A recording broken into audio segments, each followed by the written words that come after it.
Chéquense nomás este chisme de altura en el Senado. Resulta que volvió a aparecer el apellido que en Veracruz siempre saca chispas. Yunes Linares. Sí, el exgobernador de Veracruz regresó al ruedo para cubrirle el escaño a su hijo y soltó una frase que dejó a todo el mundo con el ojo cuadrado. Lo de ayer ya pasó.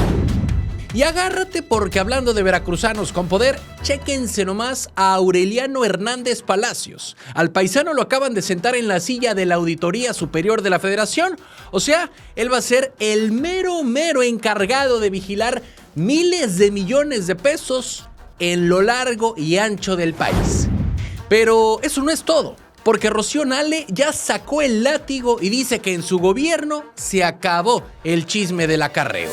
Sacó un código de conducta que prohíbe usar las naves oficiales para ir a los mítines.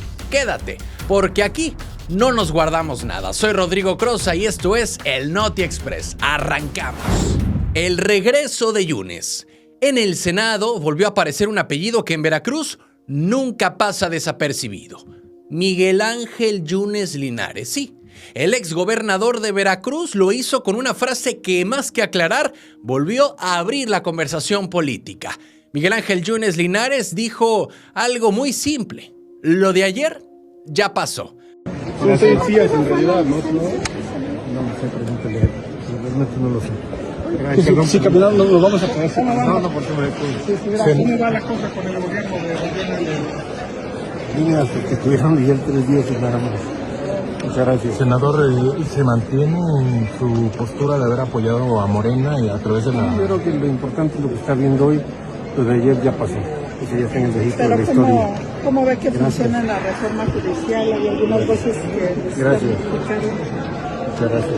Y la escena ocurre en medio de una historia que todavía genera ruido, porque ese ayer del que habla es justamente el momento en que la familia Yunes rompió con el PAN después de apoyar la reforma judicial impulsada desde el gobierno federal. Y aunque él intenta colocarlo en el archivo de la historia, la pregunta sigue viva. ¿De verdad ese capítulo ya quedó atrás? ¿O apenas se está acomodando el tablero político en Veracruz? Porque Miguel Ángel Yunes Linares llegó al Senado solo de manera temporal. Fue a cubrir el escaño de su hijo Miguel Ángel Yunes Márquez durante unos días mientras pidió licencia. Pero bastó ese breve regreso para que reapareciera la pregunta incómoda: si se mantiene en la postura de haber apoyado a Morena en aquella votación que sacudió al PAN.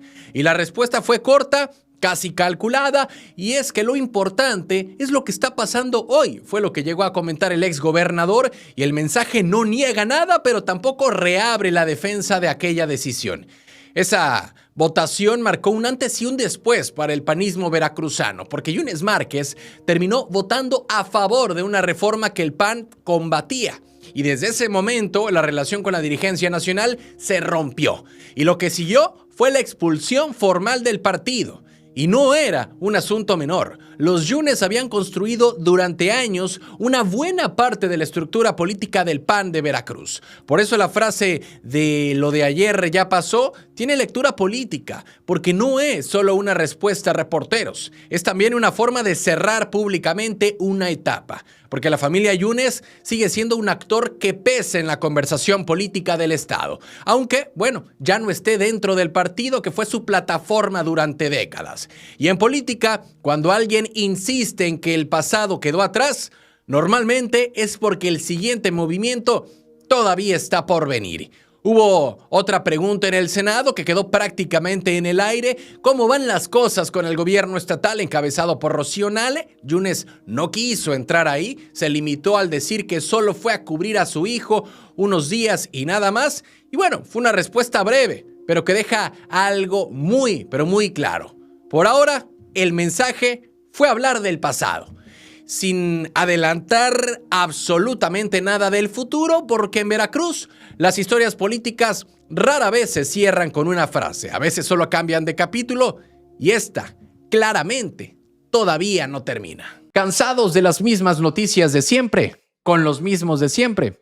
Aquí lo contamos sin rollos, directo y diferente. Dale click a la campanita, suscríbete y entérate de lo que de verdad está pasando en Veracruz y en la política. Noticias locales. Jalapeño vigilará miles de millones.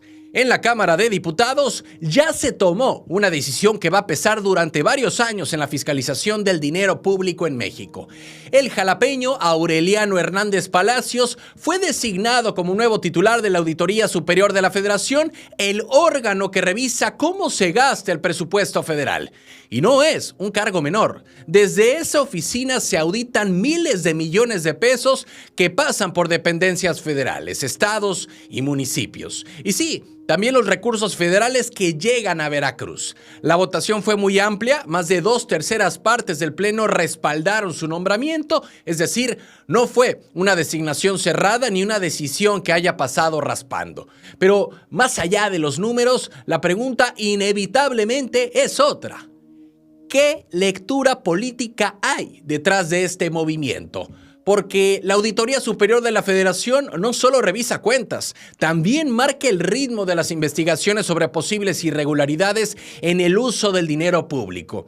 Y cuando la famosa ASF detecta anomalías, puede emitir observaciones, iniciar procedimientos administrativos e incluso presentar denuncias. Y aunque no sentencia, sí abre expedientes que después pueden escalar a instancias judiciales. Por eso, con cada nombramiento en esa institución se analiza con lupa, no solo por el perfil técnico, sino por las redes políticas que rodean a quien llega.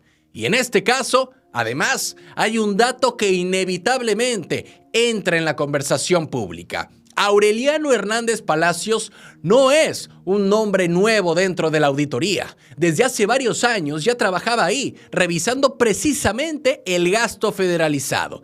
Esa área es una de las más sensibles del sistema de fiscalización. Ahí se revisa cómo los estados y municipios utilizan el dinero que envía la federación, es decir, el dinero de salud, de infraestructura, de educación, recursos que pasan por gobiernos locales y que después deben comprobarse peso a peso. Y justo desde esa experiencia llega ahora a encabezar toda la institución. Y su trayectoria también incluye paso por la Administración Pública de la Ciudad de México, donde ocupó cargos administrativos en distintas dependencias durante gobiernos anteriores. Pero hay otro elemento que también ha llamado la atención en el contexto político.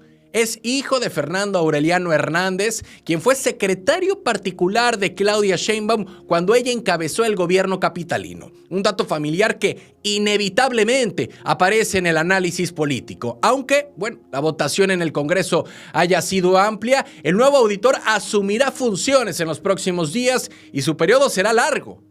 8 años al frente del órgano que vigila el uso del presupuesto federal, y eso significa que le tocará revisar buena parte del gasto del actual gobierno federal y también del ejercicio de recursos en los estados. Y en términos prácticos, la Auditoría Superior de la Federación seguirá siendo el lugar donde se revisan las cuentas públicas y donde muchas historias administrativas empiezan a abrirse. Así que sí, Veracruz tendrá un paisano en una de las oficinas más sensibles del sistema de control del dinero público. Y ahora la pregunta no es de dónde viene el nuevo auditor. La pregunta será cómo se moverá la lupa en la Auditoría Superior de la Federación. Noticias locales. NALE acaba con los acarreos. En Veracruz se acaba de poner sobre la mesa un tema que durante años fue parte del paisaje político: el acarreo a actos partidistas, una práctica muy común no solamente del pasado, sino del presente.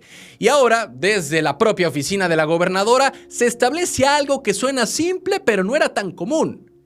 Queda prohibido. El nuevo Código de Conducta del Personal cercano a la gobernadora Rocío Nale marca una línea clara.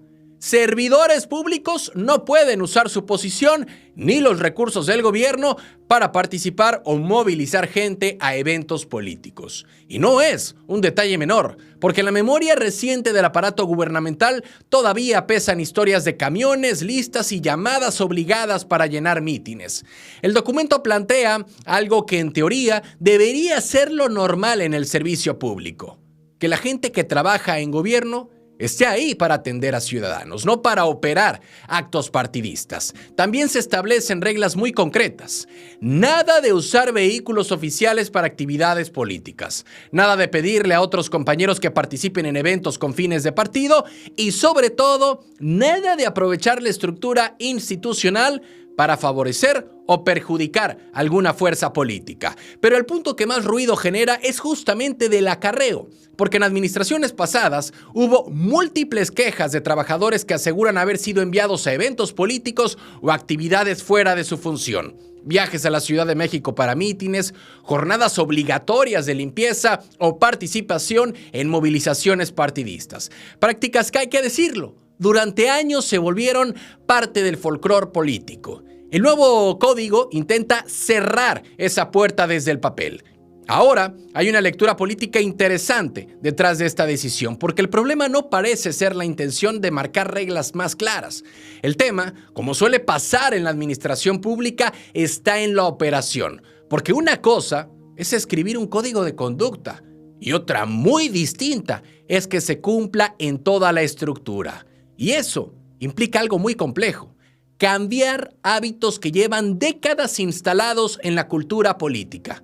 El documento también toca otros temas que parecen básicos, pero que en el día a día suelen ser foco de problemas: comprobación de viáticos, uso correcto de vehículos oficiales y manejo responsable de recursos. Incluso se establece algo muy curioso pero necesario: evitar que dentro de las oficinas se realicen actividades comerciales personales. Pequeñas reglas que, cuando se suman, hablan de un intento por ordenar la casa administrativa. Y la pregunta ahora no es si el código está bien escrito. Eso en papel siempre funciona. La verdadera prueba será si dentro del propio gobierno alguien vuelve a recibir la llamada de siempre: hay evento y hay que ir. Porque ahí es donde los códigos dejan de ser documentos y se vuelven realidad.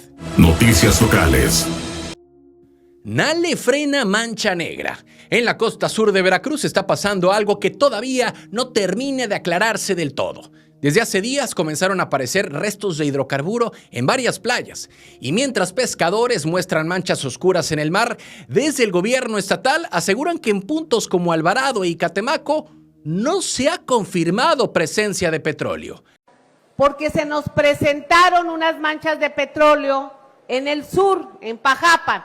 Por supuesto que se alertaron los pescadores de la zona sur. Inmediatamente hablé con el director de Pemex, mandó Pemex a personal para que juntos entre Pemex y los pobladores de la zona de Soteapan, de Pajapan, limpiaran la playa de esa zona. A mí lo que me importaba era saber de dónde venía el derrame, si es que hay derrame, o de dónde viene el petróleo. La gobernadora Rocío Nale lo dijo frente a pescadores durante la entrega de apoyos del programa Bien Pesca. Según la información que tiene el gobierno estatal, en esas zonas específicas todavía no hay evidencia directa de hidrocarburo. Pero aquí empieza el ruido, porque en redes sociales ya circulaban videos grabados por los propios pescadores donde aseguran que el material sí estaba llegando a zonas de pesca. Y cuando la percepción en tierra no coincide con la versión oficial, la duda se instala. Hoy en la mañana le pregunté al procurador del Medio Ambiente si en la mesa de trabajo que tienen ya teníamos localizado, porque no se ha localizado. También se presentan algunas costas en Tabasco. Entonces estamos pensando una de las tantas teorías o suposiciones que pueda ser alguna chapopotera que se tenga que localizar en el mar y que esté soltando hidrocarburo. El problema no es menor. Desde el inicio del mes comenzaron a detectarse residuos petrolíferos en distintas playas del sur del estado. Los primeros reportes, hay que recordar, aparecieron en Pajapan. Después comenzaron a mencionarse en otros municipios de la franja costera: Mecayapan, Tatahuicapan, Coatzacoalcos, zonas de los Tuxtlas y ahora también áreas cercanas a Alvarado.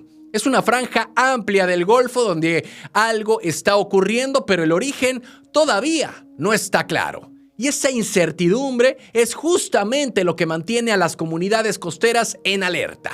Desde el gobierno estatal, la explicación por ahora apunta a que no se trata de un derrame proveniente de barcos ni de plataformas petroleras. La hipótesis que se está revisando es otra: la posible presencia de una chapopotera en el mar que esté liberando hidrocarburo. Las chapopoteras son filtraciones naturales de petróleo que existen en el fondo marino y que en ciertas condiciones pueden liberar material a la superficie.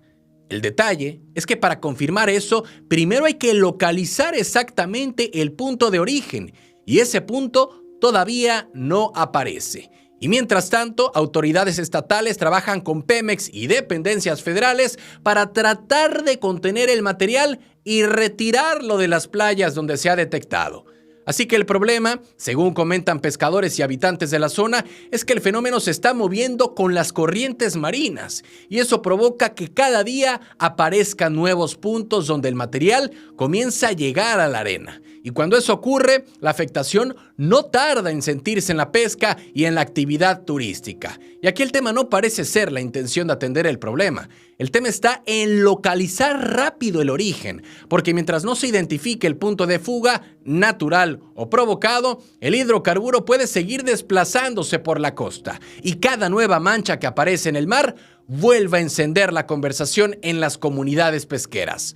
No por política, sino por trabajo. Porque en el Golfo de México hay una mancha que todavía no tiene explicación clara. Y en la costa veracruzana, pescadores, autoridades y comunidades están viendo el mismo mar, pero con versiones distintas sobre lo que realmente está pasando. Noticias locales. Cae monumento polémico en Tlalixcoyan. Sí, en Tlalixcoyan hay una obra pública que duró más en la polémica que en pie. Un monumento llamado Mujer Guerrera será demolido apenas a poco más de un año de haberse sido inaugurado. La actual alcaldesa, Adriana Lagunes, anunció que la escultura, una cabeza femenina colocada sobre una jardinera, se va a retirar porque, según explica, estorba. Literalmente, estorba para el carnaval y para la visibilidad vial. Pero detrás de esa explicación práctica hay una historia política que en el pueblo todo mundo conoce. La pieza fue colocada durante la administración anterior, encabezada por la panista Elvia Illescas, y desde el primer día generó comentarios. En redes sociales y entre vecinos empezó a circular la misma observación. La escultura se parecía demasiado a la propia exalcaldesa.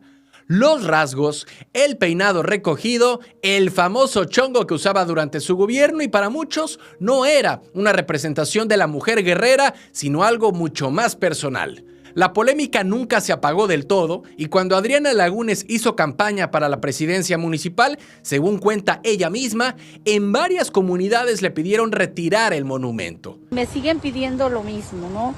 Entonces ya checamos, ya vimos que solamente lo que está contemplado como obra es la jardinera. La cabeza, dijera, esa no está por ninguna parte. Entonces, el día de mañana, a petición de los tlalixcoyanos, se empieza a demoler. Ahora, ya desde el gobierno decidió hacerlo. El argumento oficial tiene 2 puntos. Primero, que la obra no fue consultada con la población, y segundo, que la estructura complica el paso de carros alegóricos durante el carnaval. Hay otro detalle curioso en toda esta historia, porque según lo que revisó el ayuntamiento actual, en los registros de la obra solo aparece la construcción de la jardinera. La escultura como tal, la famosa cabeza, no aparece documentada en el expediente. Por eso la decisión fue retirar únicamente el monumento y dejar la base. Es decir, la jardinera se queda, la figura se va. Y el tema incluso alcanzó la conferencia matutina federal cuando se preguntó si esta demolición chocaba con la idea de reconocer el papel de las mujeres en el espacio público. La respuesta de la presidenta fue breve. Claudia Sheinbaum pidió revisar el caso con la Secretaría de Gobernación, pero mientras ese análisis ocurre en la capital, en Tlalixcoyan, la maquinaria ya tiene tarea. Así que una obra que nació como símbolo terminó convertida en polémica política local. Y en la práctica, lo que queda es una escena muy veracruzana, una escultura que provocó discusiones, memes, sospechas y que al final duró menos que un carnaval. Noticias locales. Arma en el Cebetis. En un salón Cebetis 47 de Córdoba quedó grabada una escena que encendió alarmas entre estudiantes y familias. En el video, un alumno aparece apuntando con lo que parece ser un arma a una compañera dentro del plantel. Las imágenes comenzaron a circular rápidamente en redes sociales y, como suele pasar en estos casos, el impacto fue inmediato. No tanto por lo que se sabía, sino por lo que no estaba claro. Porque cuando aparece un arma, real o no, dentro de una escuela, la reacción ya no es solamente curiosidad, es preocupación. Y más en un contexto donde los episodios de violencia escolar ya no se perciben como casos aislados. Horas después de que el video comenzó a difundirse, la dirección del plantel confirmó que el hecho sí ocurrió dentro de la escuela. No lo niegan, pero lo que sí llegan a comentar, según la revisión que hicieron las autoridades educativas, es que el objeto que aparece en las imágenes era un arma de juguete. El plantel informó que activó el protocolo correspondiente para atender el caso y señaló que este tipo de conductas no son compatibles con las normas de convivencia escolar. Hasta ahí la explicación oficial. Pero también dejó algunas preguntas abiertas. En el comunicado difundido por la escuela no se detalló qué medidas se aplicaron con el alumno involucrado, tampoco se informó si se notificó formalmente a la familia, si hubo algún tipo de sanción interna o si se activaron mecanismos de atención psicológica o disciplinaria. Es decir, se confirmó la naturaleza del objeto, pero no se explicó el seguimiento del caso. Y cuando el tema ocurre dentro de una escuela, ese seguimiento suele ser lo que más preocupa a madres, padres y estudiantes. El contexto tampoco ayuda a que el asunto pase desapercibido. Hay que recordar que hace poco, en otra escuela del estado, la Secundaria Técnica Industrial 26 en el puerto de Veracruz, circularon videos donde un estudiante golpea a una compañera dentro del plantel. Ese caso obligó incluso a la intervención directa de Claudia Tello para revisar lo ocurrido. Y desde entonces, el tema de la violencia escolar volvió a instalarse en la conversación pública. Por ahora, sobre lo ocurrido en el Cebetis 47, la Secretaría de Educación de Veracruz no ha emitido un posicionamiento público, pero el caso quedó en manos del propio plantel y de los protocolos internos que se activaron tras la difusión del video. Así que el episodio vuelve a poner sobre la mesa un asunto incómodo. Lo que ocurre dentro de los salones muchas veces solo se vuelve visible cuando alguien prende la cámara del celular. Y entonces el problema ya no es privado, se vuelve público. En Córdoba, el caso ya fue explicado como una broma con un arma de juguete. Pero la escena dejó una sensación que no se resuelve solo con un comunicado, porque cuando la escuela aparece en video, la conversación apenas empieza. Noticias locales. Alcalde gana más que Nale y Sheinbaum. En Misantla hay un dato que está generando conversación política: el sueldo del alcalde. Y no es cualquier comparación. Según información entregada por el propio ayuntamiento, el presidente municipal, René Omar Jaén Domínguez, estaría ganando más que la presidenta del país y más que la gobernadora de Veracruz. La cifra que aparece en la respuesta de transparencia abre la discusión. En su primer mes como alcalde, el ingreso mínimo reportado sería de 170,000 pesos.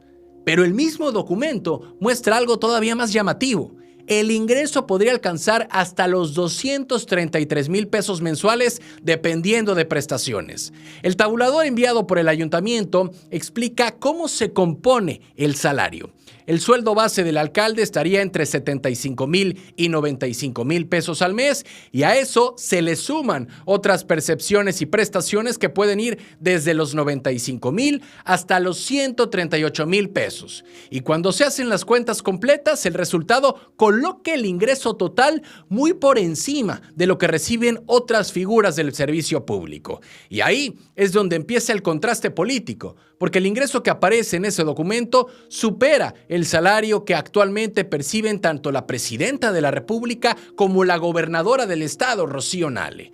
Y obviamente la comparación inevitablemente es esta.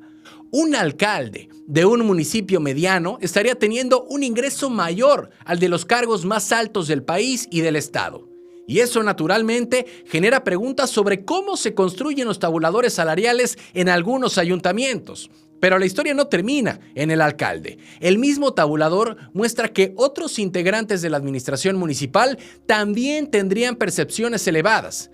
Regidores, síndica, tesorero, contralor, director de obras y directores de área aparecen con ingresos que podrían ir desde los 90,000 hasta los 155,000 pesos mensuales. Es decir, una parte importante de la estructura del ayuntamiento estaría también por encima del salario estatal.